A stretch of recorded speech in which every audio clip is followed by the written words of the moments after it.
you can love me, you really don't need to stay. I'm only human. I need no sympathy, I need love. Oh, if you can love me, you really don't need to stay. So go!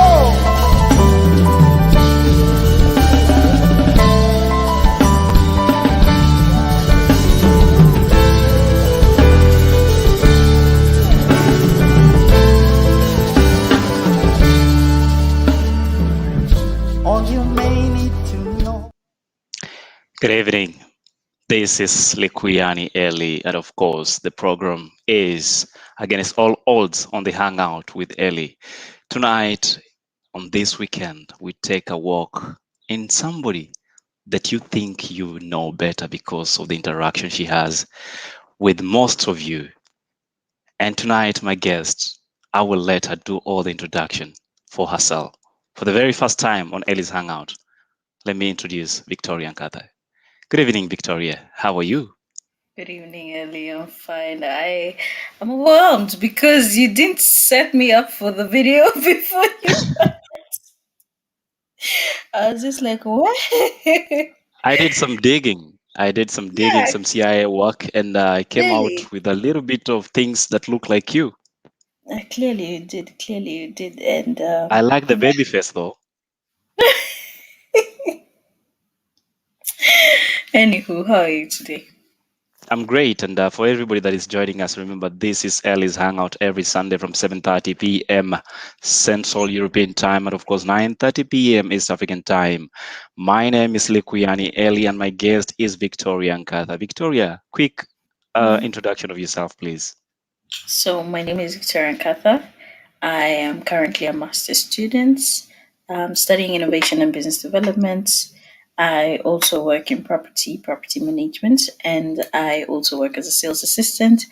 But my biggest baby, and something that I'm super proud of, is the fact that I founded Responding to Life 4 years ago now, and we are an organization that aims to empower, inspire, and motivate lives. And we deal on matters mental health and daily life issues, where we help individuals and we focus on bringing them from negative mental state to a positive mental state. So those are a few of the things that I do, amongst other things. I mean, I love the Lord. I am a worshiper as well. That is in how I minister. And I used to be a youth leader before Corona happened, but yeah, I still am. So yeah, um, I do quite a lot. That's Victoria in a very short paragraph because the Victoria I'm about to discover is a different Victoria. Uh, just put us to us. How did you find yourself in Denmark in the first place? I'm aware you are Kenyan by birth. How did you Mm. end up in Denmark, and what necessitated the movement? So we came to Denmark as a point of we had to leave Kenya because some people were after after us, and this was from our history with being girl children, female children. I have a little sister, and before we moved to Denmark, it was my sister, myself, and my mom. And we moved simply because we were being chased and had to find a way out. It was either that or our lives. So, and this was because of inheritance struggles that we had, and we were deemed unfit because we are female kids. You know, when you say people were after you, it's a little bit amorphous. Kindly, if you don't mind. This is family. This is family. Great. Inheritance struggle does not come from anybody else but family who thinks that they are better fit and suitable to inherit things than we are. So we had our father's family. My father, for those who don't know, my father passed when I was just 3 years old. And to my name, I actually don't have anything of my father's because some individuals felt that girls are not worthy of inheritance. So moving forward, it was a struggle, and that's why I salute my mom in everything that I do. She fought and fought through, until it was now a threatened situation that wasn't too pleasant. And she had to find a way out. I mean, children are children, and in the 21st century, this shouldn't be an issue.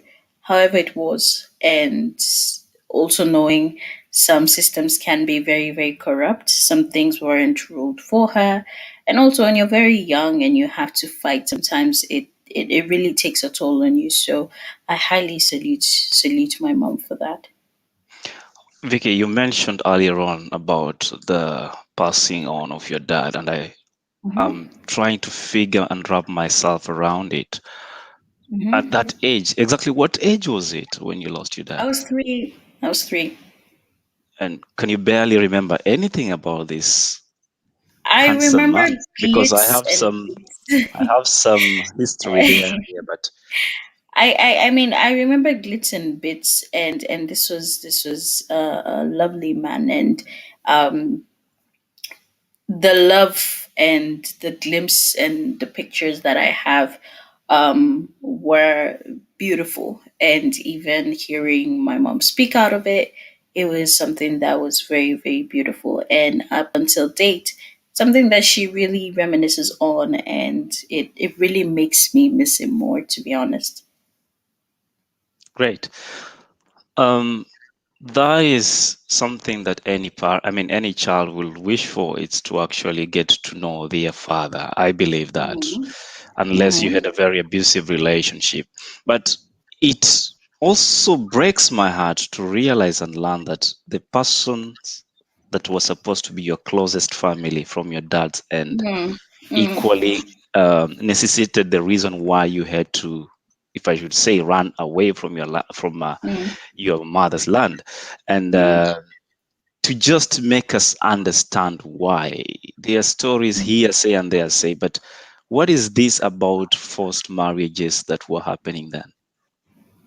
No, I mean, forced marriages wasn't something that I experienced directly. However, it was from a mentality of girls are supposed to be married off, and hence they don't deserve inheritance. Because what are we supposed to do with inheritance? That's a whole point around it. What a girl's supposed to be doing with inheritance if they're going to be married off, and they'll inherit, or rather they'll go on to being their husbands, wives, and property, and so on and so forth. So girls are not supposed to inherit anything. So with that, you get into a situation of people who are talking about possibilities of pushing or fastening that process, so that there's nothing that we can hold on to, and they were very keen to this, and in a very young situation. And funny enough is that some of them are still asking of this, even though that we don't know about them. Not forced, but in regard to now you've grown up and they're trying to figure out, okay, so what now? Okay, Vicky, I will Hmm. put it to you that when everybody looks at you, they imagine a very fairy tale. And I hear this a lot from the comments I see. And for those who do not know, I happen to work with Vicky a lot because she's one of the content directors that are in the group we run Art in Heart. And Vicky, everybody that gives a comment is never just a comment; it's actually a compliment. And the way they feel there's so much that you radiate as you walk by. But what is your story exactly? And do you want to share your story? Vicky, your microphone, please. I Thank always you. say this, yeah. The thing that really tells a lot about someone is what you choose to define you. So, number one, there's a lot more behind it. So, you get to a country, you don't know the language, you don't know anybody, and you're there. You have to figure it out. It wasn't smooth sailing, to be honest. It was tough. And you get to that country, you have to figure it out. There's so much expectations of you, and also coming in with a very, very different skin um wasn't really the easiest. So it got to a point where you're like, how do we navigate through? And when you have nobody to help you, you're there. And that's, again, I'm gonna say this a million billion times. I really commend my mother for being a pillar and a great pillar. And I think that's where I also got my much of my motivation from. And you get to a country, you're now there, you don't know anybody, and you don't know how to navigate. In the beginning, there are a lot of things that actually passed us by because there were a lot of rules and regulations and a lot of benefits that we could have gotten that passed us by because we didn't know the system. So going to school, you experience a lot of bullying because you are of a different skin, and in that period you don't really know which schools are good, so you have to deal with what you're dealing with and have tough skin.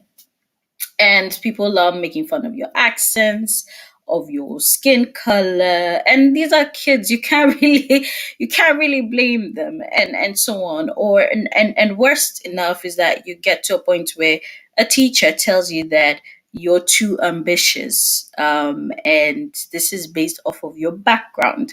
So it's a lot in one, to be honest. It's a lot, push and pull, and a lot in the sense of it really tears you down. Now, having to go through that as a kid, and then you grow older and you still experience the same thing.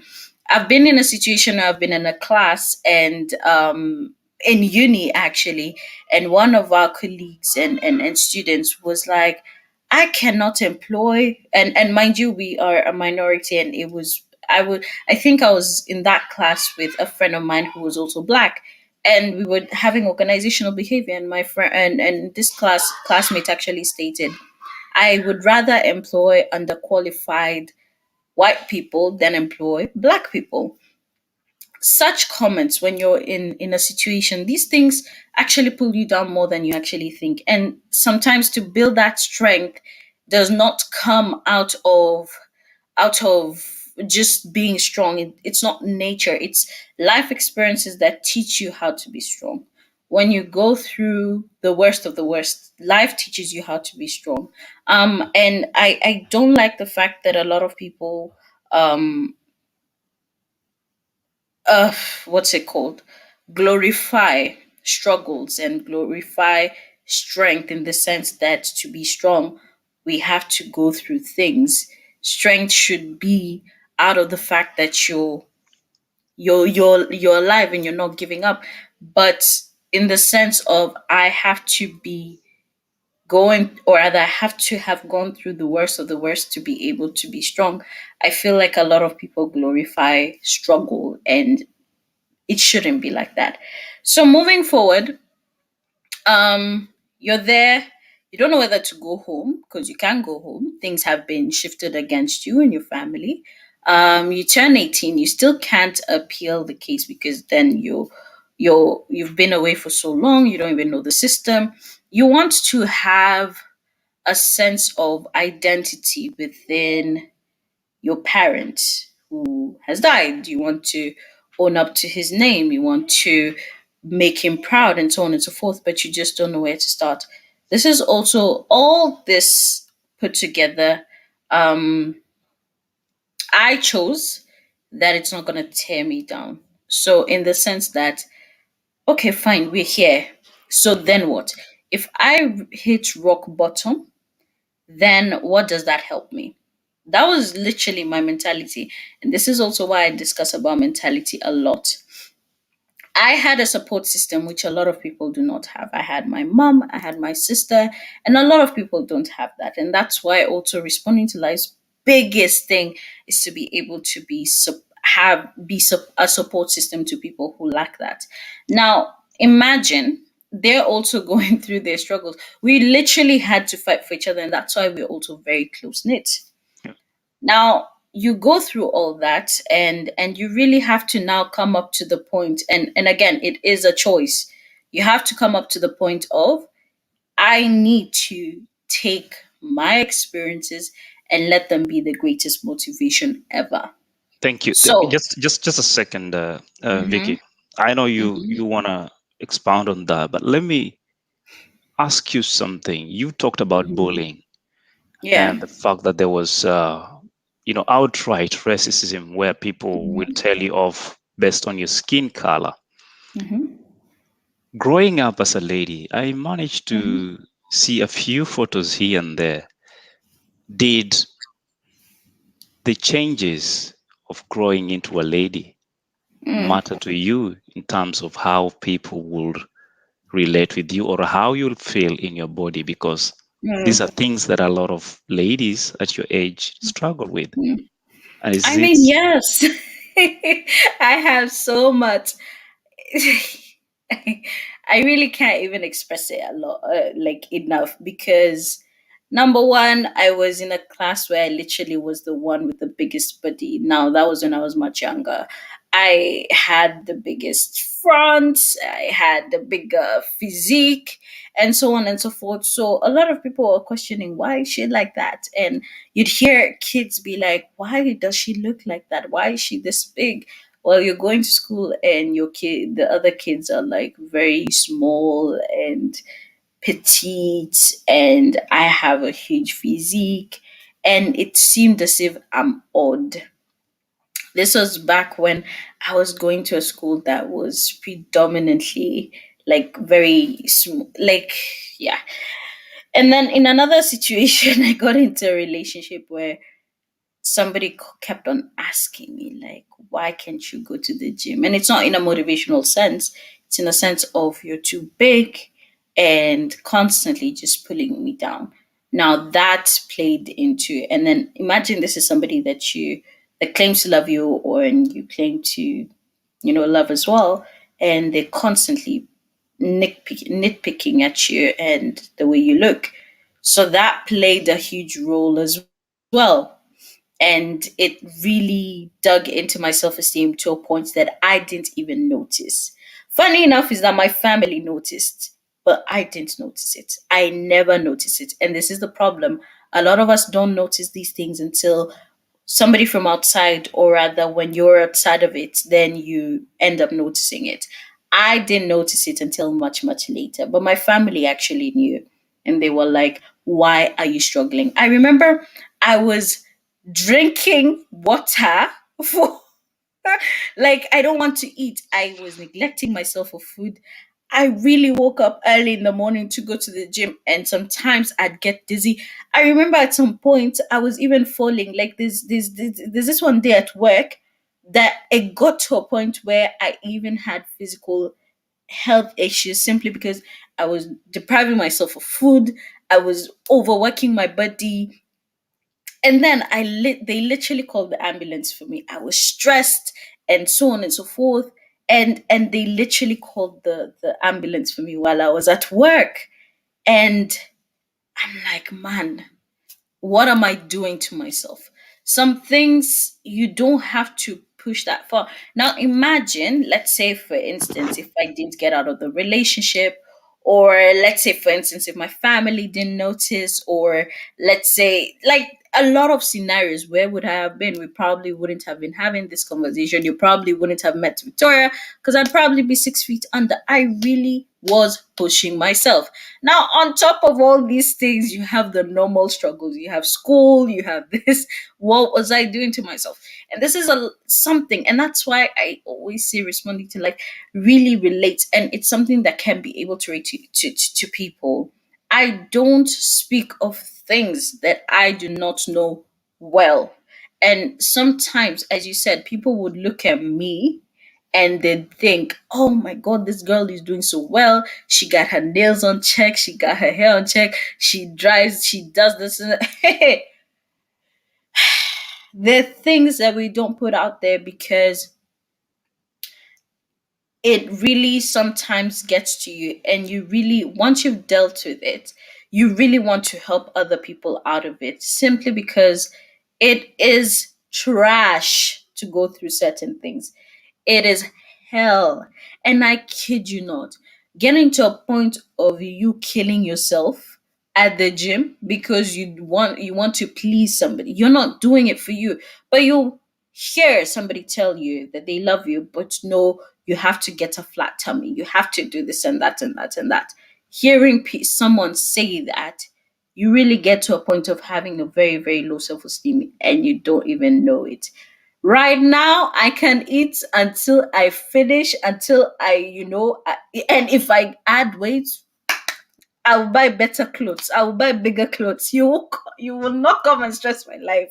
Honestly, I'd rather even go and buy more clothes than me at I go CG fight and CG what. And I'm not glorifying obesity because my weight goes like this, like this.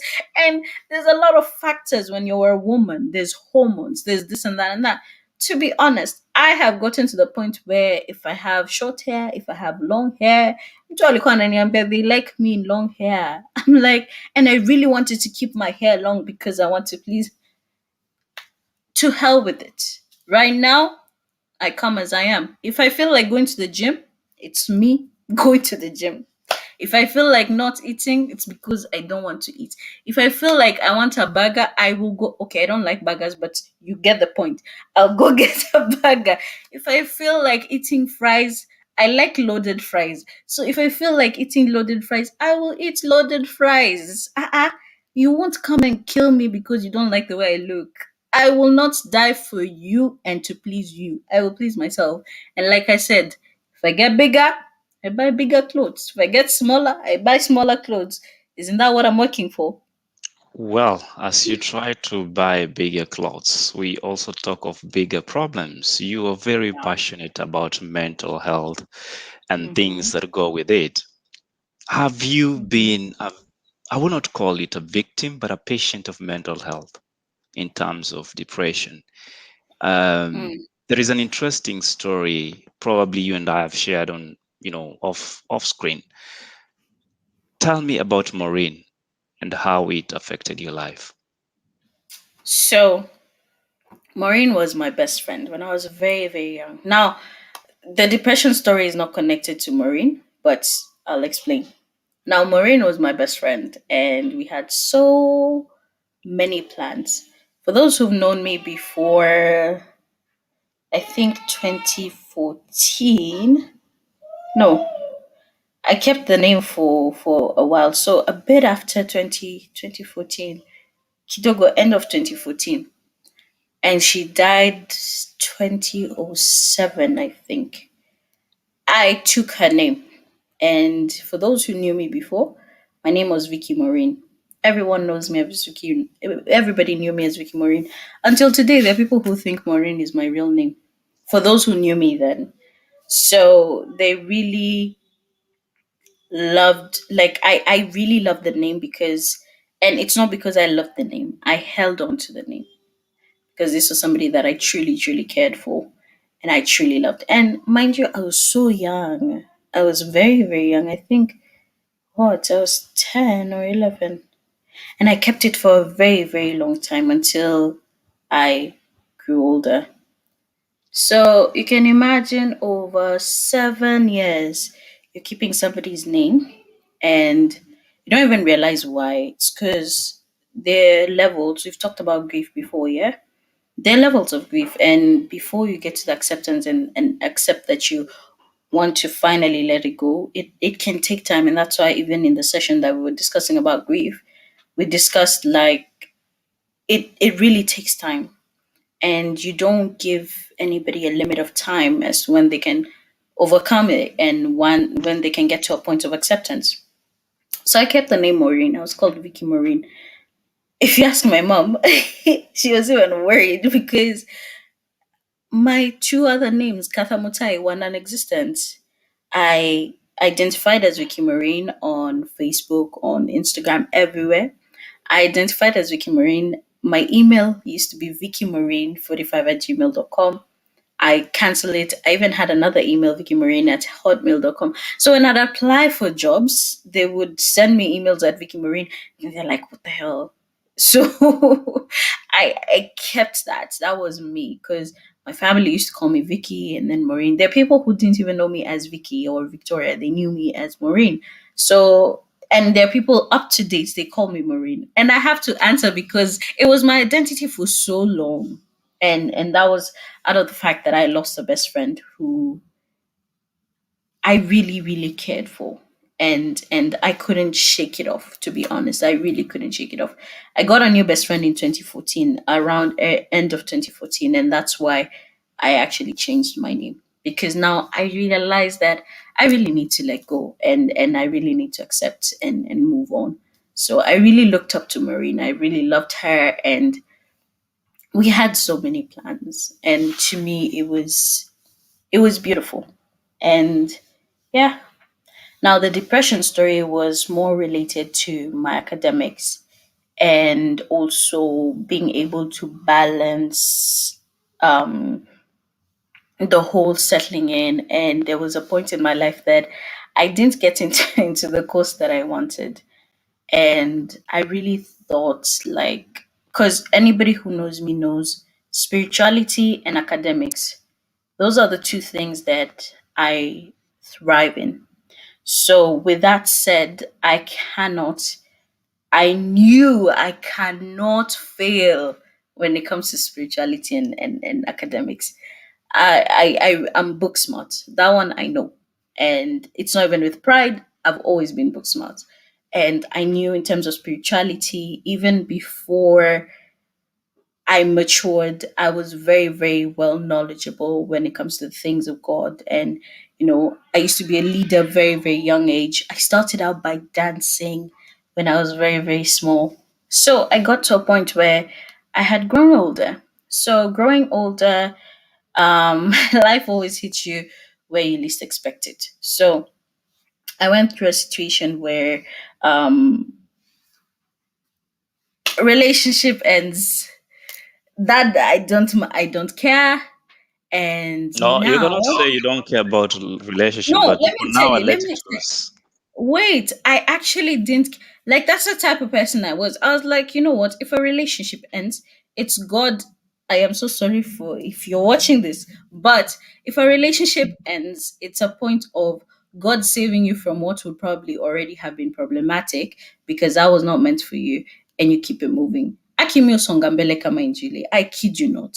And that's I say that in the nicest way possible. If a relationship ends, you take it as God has the best plan for you, and you're settling for good enough, meaning that if he ends the relationship, or if a relationship ends, that was not for you, and you keep it moving.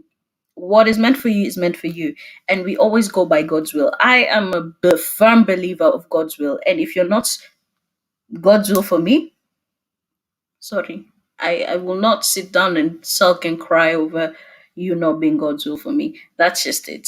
And also, it really depends on how the relationship ends. If things are not working, they're not working. It is not God's will. Don't fight. I understand that it's easier said than done, but I've been through it. I cried for what I think one day like this, and I was good to go. I was ready. I was like, keep it moving.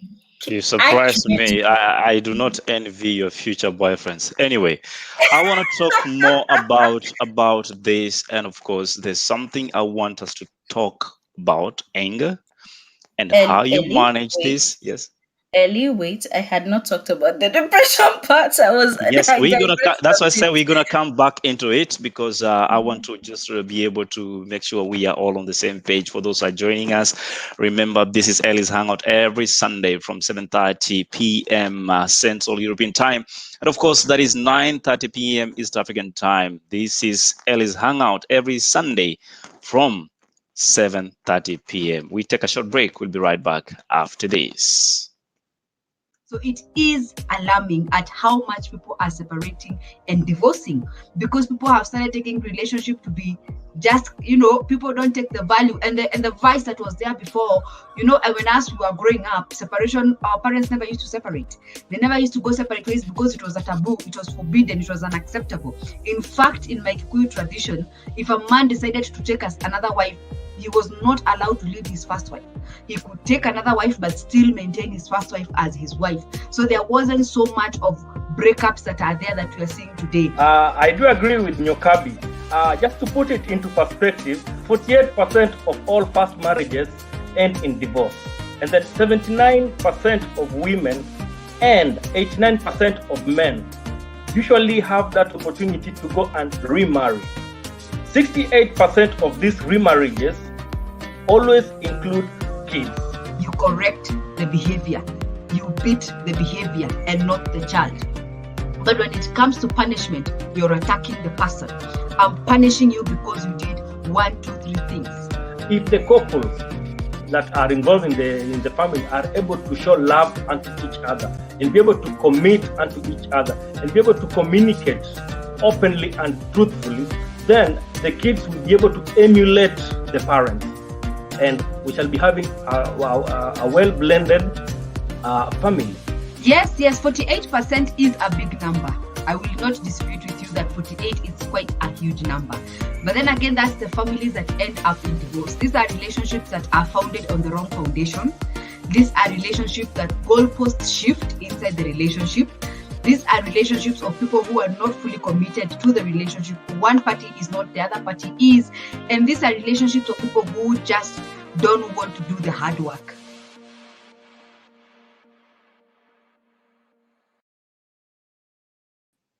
And this is Ellie's Hangout, of course, Sunday evening. We do this every single Sunday. Tonight we are talking to Victoria Nkatha. She is a lady that everybody marvels at when they get to know her on first place. But she has so much that you need to listen to. And I will not be the one to tell her story. Victoria Nkatha, good evening once again, and karibu. Good evening and thank you. Hey, I As feel we so song- nice. I feel so nice. Like I'm such a guest today. Normally I'm the one. Victoria, the microphones. Victoria, the. I feel so honored. Yani mnasikianga hivi guests. Yeah, you know what is interesting about Ellie's Hangout is that we get to get a little bit more personal. We get to discover people at a different angles and also get to know what they are doing that is peculiar and, of course, not done or talked about. In a nutshell, we call them unsung heroes. So back to your story, Vicky, and you mentioned earlier before we took the break the issue to deal with the struggle of depression. So please take us into the deep sea and let us hear more of it. So as I was telling the story before, there's this power in storytelling, and you really get to hear really what somebody has to say and the reality of things. So get to a point where school is now starting to. So you have the relationship, and then on top of that, you're told you can't get into law school. I really, really wanted to study law, guys. I really wanted to study law in IR.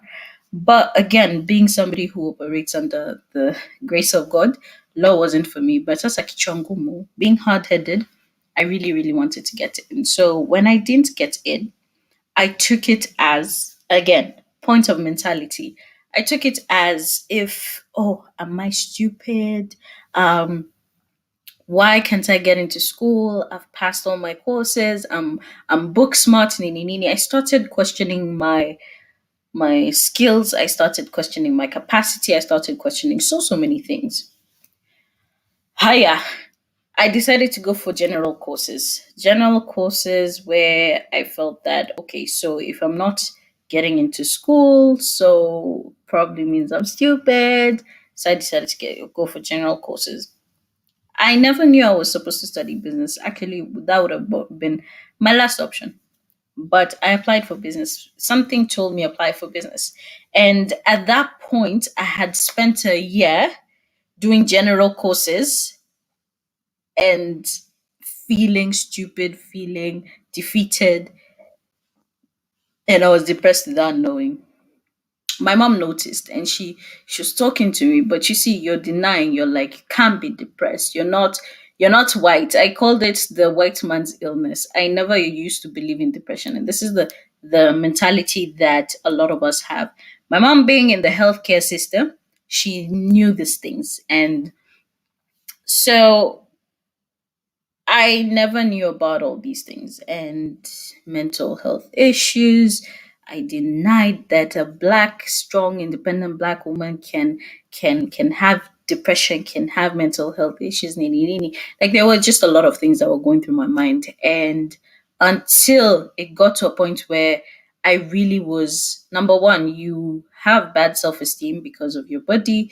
You're being told about your body. Number two, it now builds onto your self esteem issues when the one thing that you really, really knew that you were strong in and you were thriving in, that nobody could tell you nothing on, was also questionable. And it's not questionable to anybody else but yourself. And we get to a point of now thinking that, okay, so if all this is failing, now your faith starts lacking because you start questioning God on a lot of things. Now you see your two strongholds, your two strong pillars are tumbling, they're crumbling. You have the education, you have the spirituality. Now you start asking God questions and you're like, man, that's when I realized that I had gone way down into that dark hole. Now, getting back up, it took me a decision. And that's when actually responding to life started, when I needed a way out. The reason why I emphasize a lot on speaking out is I started developing, and I am very, very, very open with this because it really was a point in my life where I really needed to change, and I still am working on these things. I developed a character of anger. I was angry at the world. I was angry at everybody around me. I detached from my family. I did so many things that were not right because I was not accepting the fact that I need help. I had these macho guard up, I can do this, and you're getting to a point where you really need assistance. You're not willing to talk about it because you want to, in Nigeria they call it, you want to show face, you want to, be the big person and all that. But I got to a point where it was, and I really detached from friends, detached from family. You would talk to me and I'd respond in ways that you wouldn't even think. So I wasn't always on the sweetheart really had disappeared at that point. I was unapproachable. And to be honest, it really took a lot of grace. And like I said, mom, my mom and my family, God, I really have the best. But even at the same time, I didn't receive all that until I opened up to receiving it. Being an angry person is one of the common things that comes with you feeling as if you have lost control. I felt that I had lost control while in reality, I hadn't. I had just gotten to a point, and that's what depression does, and that's what feeling some type of way does. You get to a point where everything is clustered. You feel like you're losing it. You're not getting what you want. Things are going wrong. Broke up with a relationship, and you are not getting to the school that you want. You're not, everything gets so clustered that you end up just closing up and you don't want to open up and give and find help. So my way of dealing with it, I started blogging. Responding to life, for those who've been with us from Kitambo know that we started from blogging. And I used to hate bloggers because I thought all bloggers were gossipers. But I started blogging as a way of inspiring myself and others as well. From that, it actually grew. I healed also with support from family and also growing to know about mental health and growing to educate myself on mental health. Today, I think if anybody talks to me about mental health, I have so much knowledge on it and I can be able to dissect and help others as well. But this didn't come from just anything, it came from experiences and realizing that being strong is not having that. I'm the person.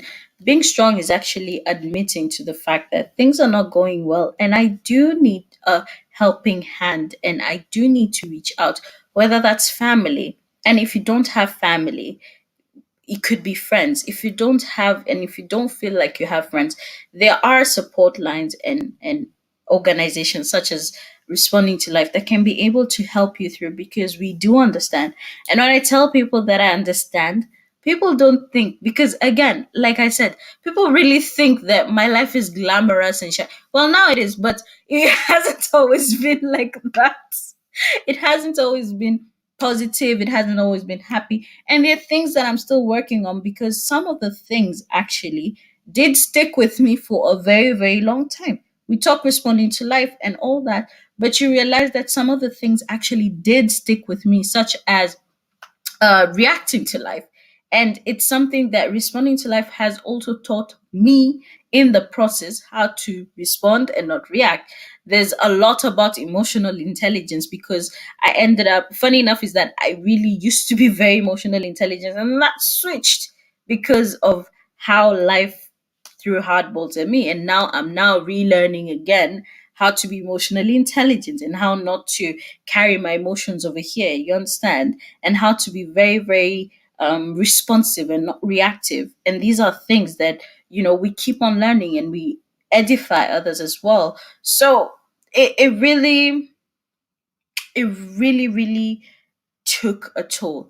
And then the funny thing is that you realize that the energy that you radiate is something that gets back at you. So you you dash out negativity, it comes back at you. And Vicky, I want to talk about that in a moment from now. But before we do that, let's take a look at this and tell me the reason behind it. And there is a common saying in my where I come from and the people and peers that I mix with. They say, if you want to get the best advice about not how to drink or become a drunkard, then ask one. So let's find out.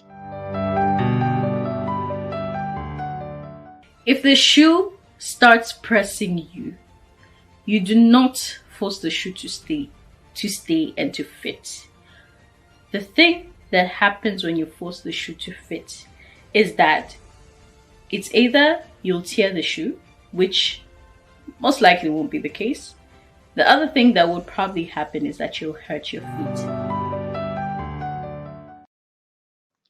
Yeah, talking about hurting your feet and trying to fit in a shoe that no longer fits. That's Victoria and Katha. You want to find out more about the 100 Days of Happiness? Head on to YouTube. Look out for Victoria and Katha equally responding to life, and you got more of those snippets. So Victoria has talked everything that we will want to hear about, but I want to find out, has she ever got to a point that the shoe no longer fit, including yourself if you are watching with us tonight? Remember, this is Ellie's Hangout. Send in your comments. I'll be able to go through them, but let's find out what Victoria says when she says the shoe no longer fits. Vicky. I should really have done like because when I feel like, Victoria. Sorry?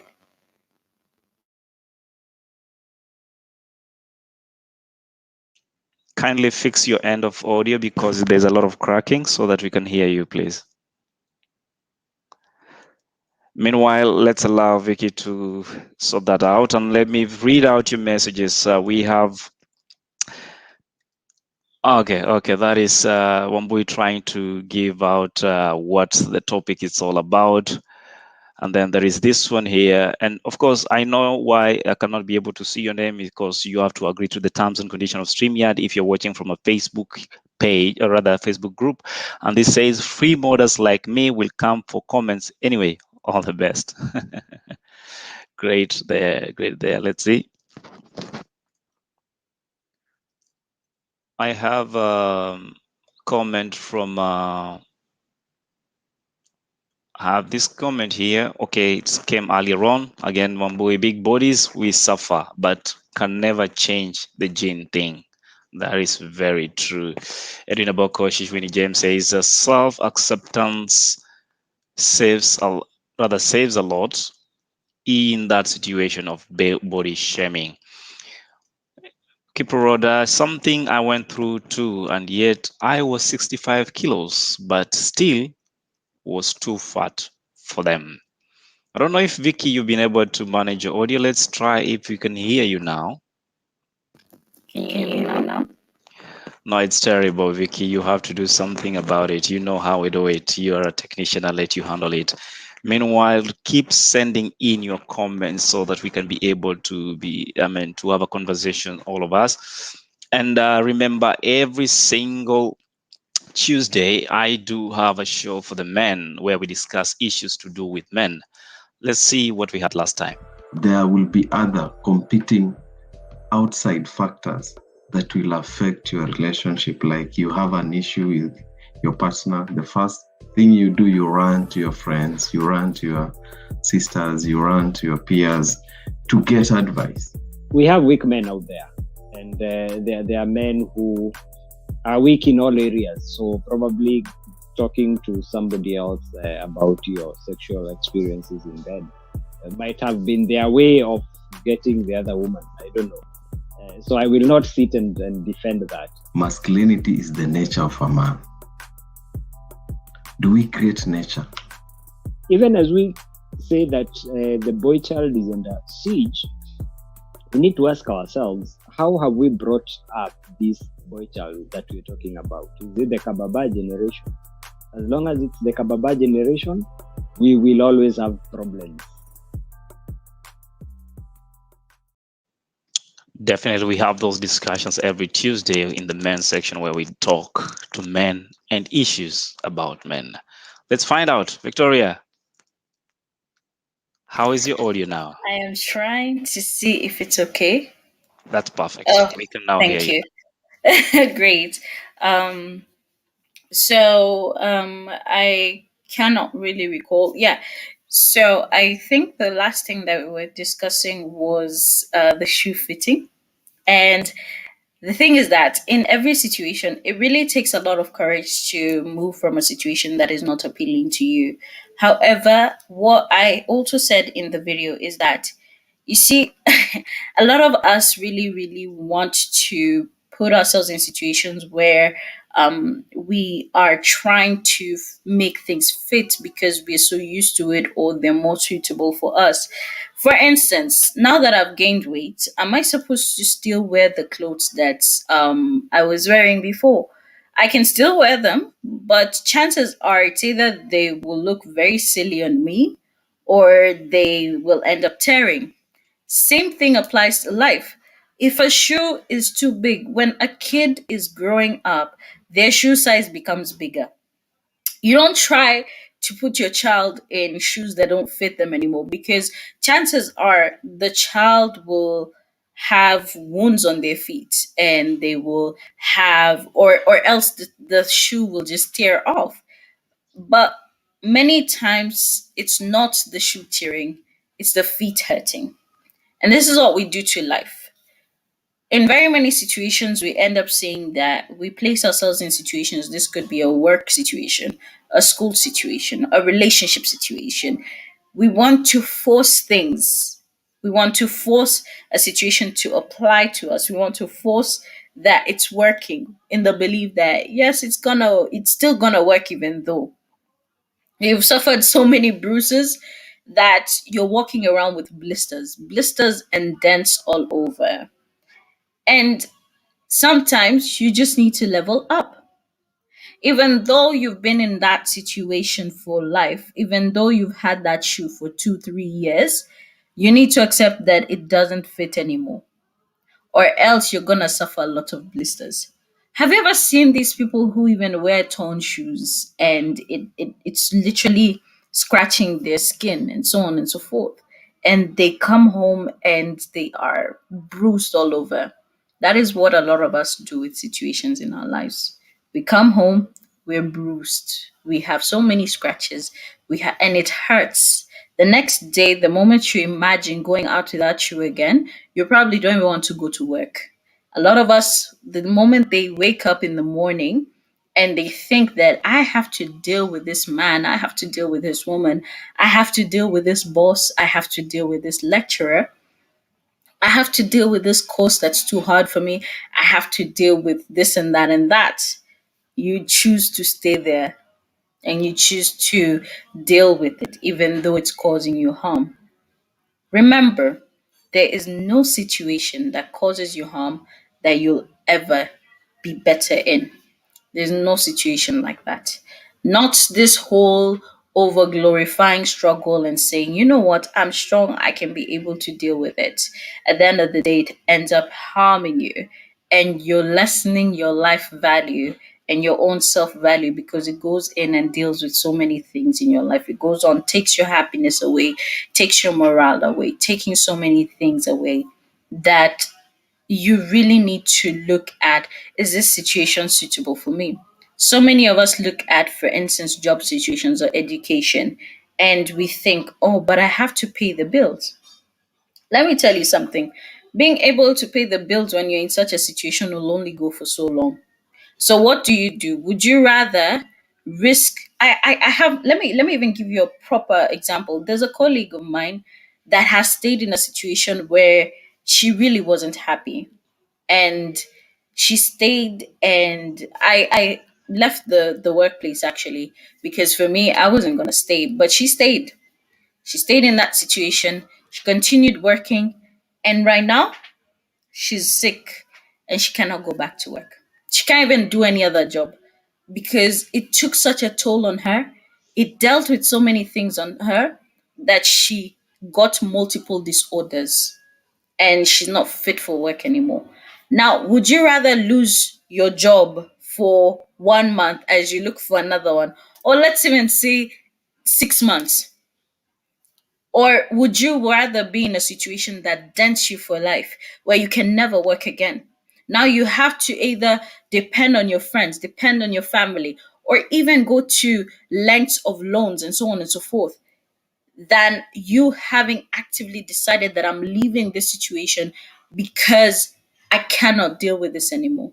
You're wearing a shoe that would probably make you not walk again ever in your life, than you sacrifice to buy that new shoe, or even go barefoot until you are able to buy that shoe again, a new shoe.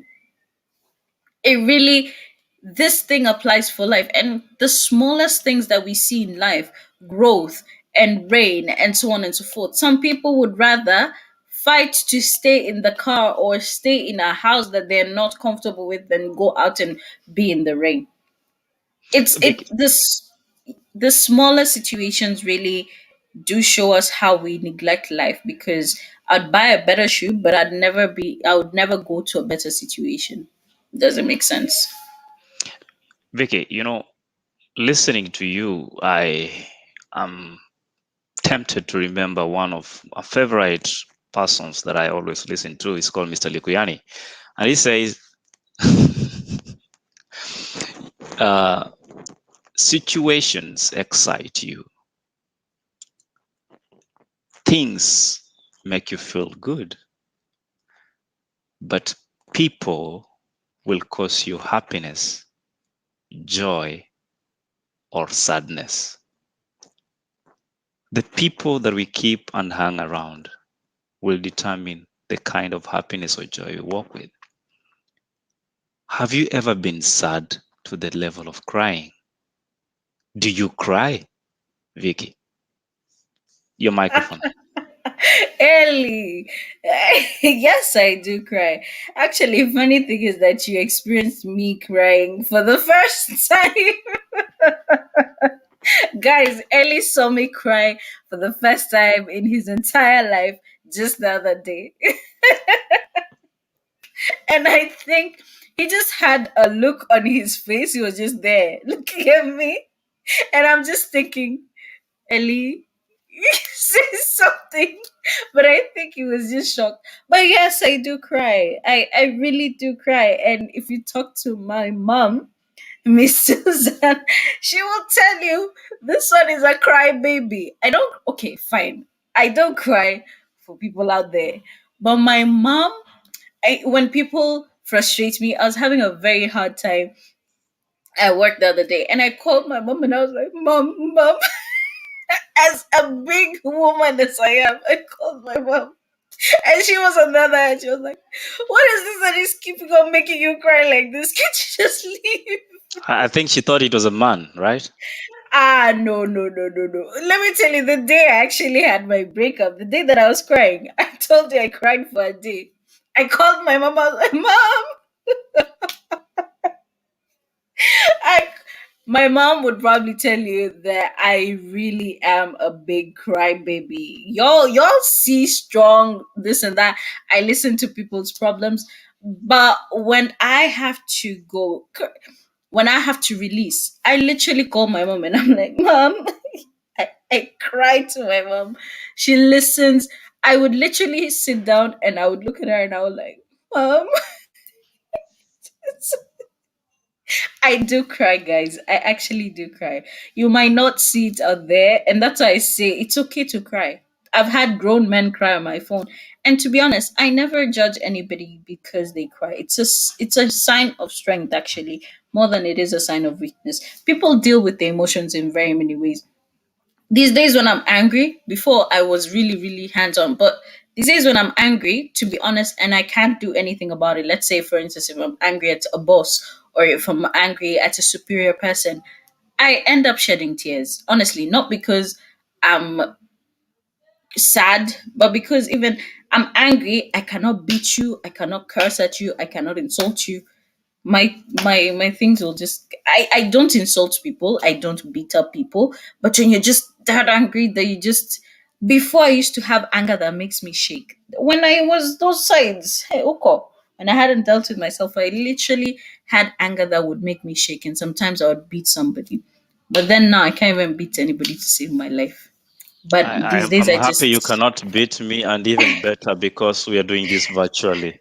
Hail. no, no, no, no, no. Ellie, it was really a bad point, and I really was not at it. And this is the thing. I'm telling you, depression and anger and when life you feel that it can really be destructive. It can really, really be destructive and get you to points that you don't even know. I would have never thought I'm such a sweetheart.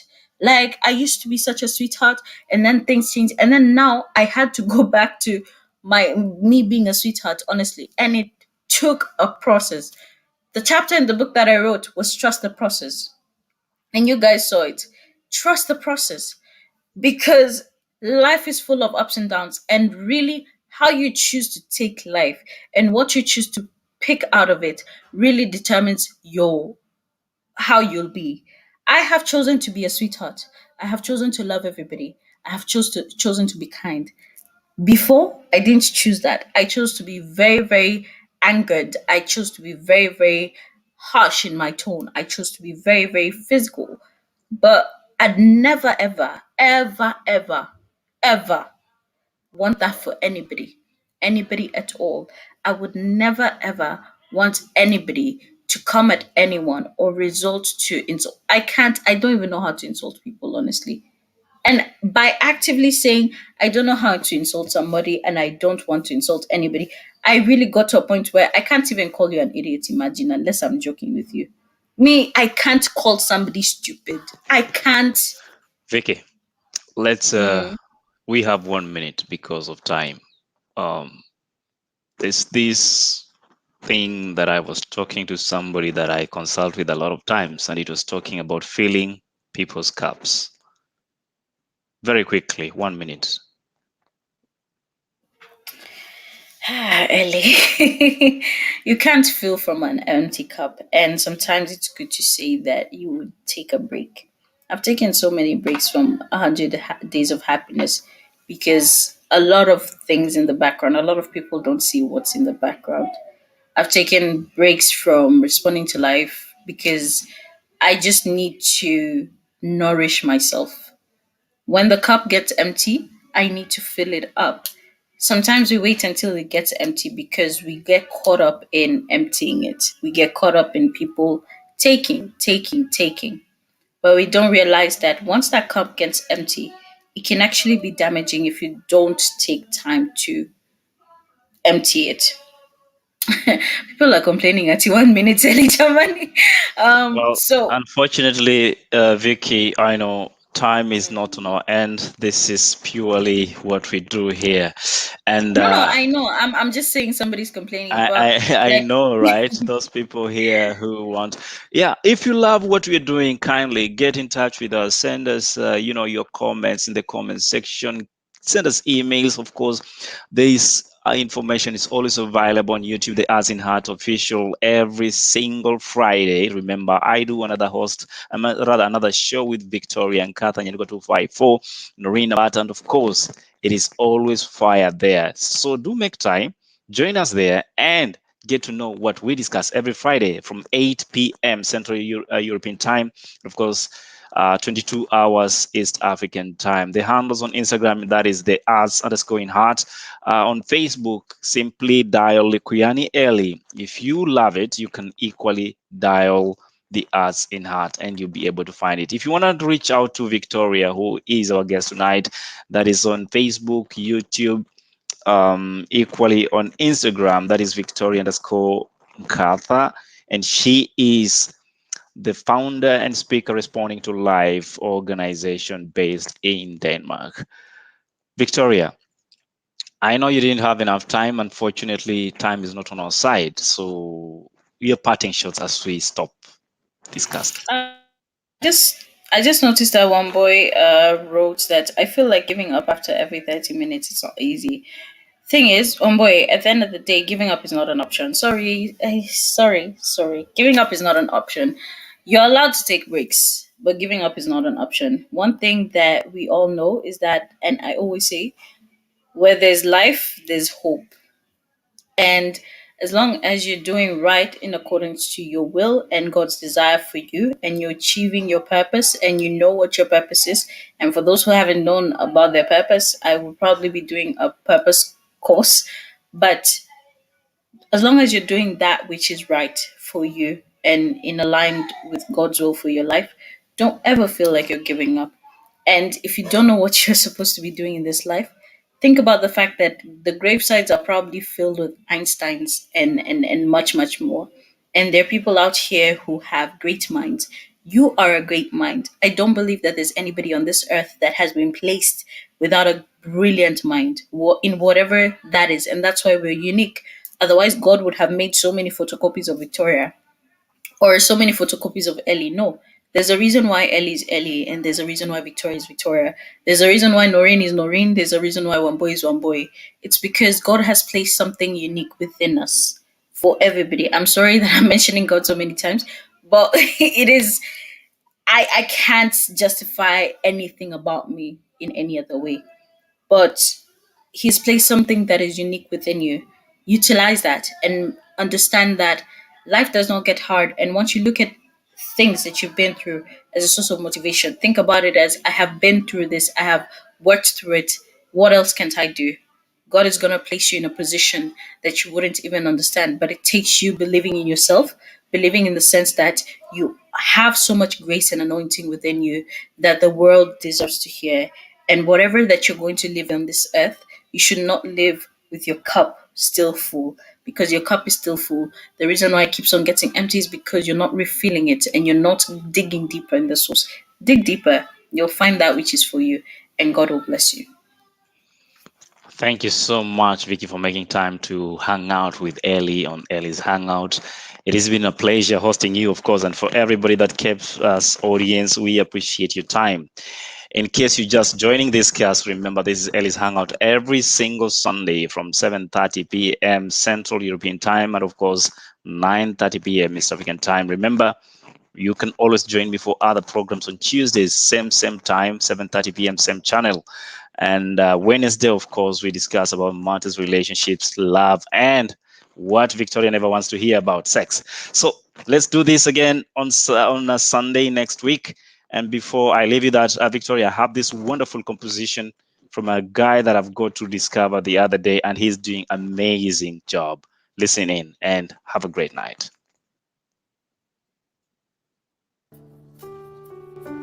You told your mom I'm your friend. I'm not. Your girlfriends think we just housemates. You ain't proud of me anymore.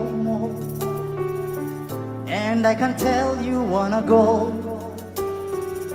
Since I lost my arms, I guess it feels so strange. But I'm only human. I need no sympathy, I need love. if you can love me, you really don't need to stay. I'm only human. I need no sympathy, I need love. Oh, if you can love me, you really don't need to stay. So go!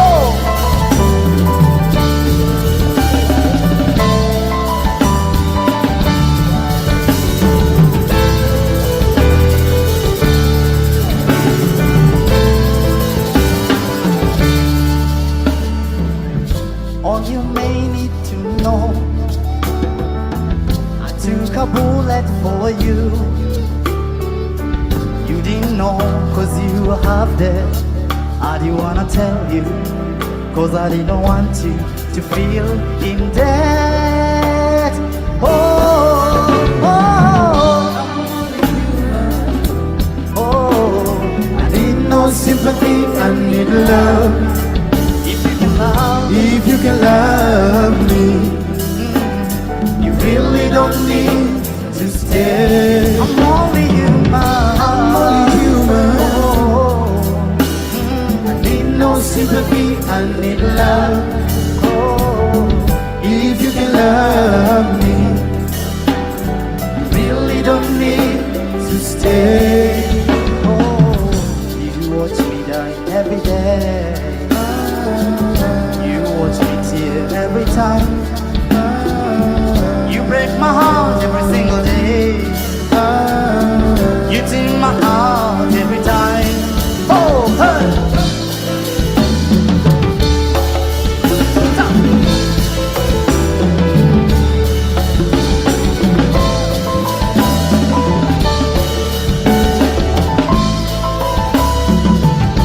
Oh God, let's do this, all of us.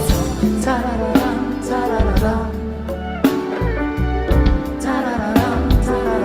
Let go.